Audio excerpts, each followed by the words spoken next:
শুনো শুনো শুনো, যে ব্যক্তি আল্লাহর নাম্বার বলতে পারবে তাকে আইফোন গিফট করা হবে। আল্লাহর নাম্বার? আল্লাহর নাম্বার? কে বলতে পারবে আল্লাহর নাম্বার? এ ভাই কি কইতাছো তুমি? আল্লাহর আবার নাম্বার হয় নাকি? ভাই আমার মনে হয় ও বহুরূপী, মুসলমান ধর্মের মধ্যে ঝগড়া লাগানো লেগে আইছে। না ভাই, আমি কোনো বহুরূপী না। আপনাদের মধ্যে যে ব্যক্তি আল্লাহর নাম্বার বলতে পারবে তাকে আমি আইফোন গিফট করব।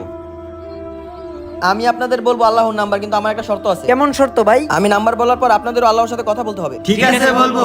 আচ্ছা লিখো তাহলে 4, 12, 8, 7 আর 17। এ ভাই কি নাম্বার দিছো? কলে তো যায় না। ভাই আপনারা মনে হয় বুঝতে পারেন নাই, আমরা মানুষজন আল্লাহ তাআলার খুব কাছে কখন যাই। নামাজের সময় তার মানে ভাই আপনারা এখনো বুঝেন নাই, ফজর 4 রাকাত, জোহর 12 রাকাত, আসর 8 রাকাত, মাগরিব 7 রাকাত আর এশার 17 রাকাত। আমার ভাই, আপনারা যদি 5 ওয়াক্ত নামাজ পড়েন তাহলে আল্লাহ তাআলার আরো অনেক কাছে যেতে পারবেন এবং আল্লাহর সাথে কথা বলতে পারবেন। ভাই আমরা বুঝতে পারছি, এখন থেকে 5 ওয়াক্ত নামাজ পড়বো। জি ভাই। এই নাও ভাই তোমার পুরস্কার।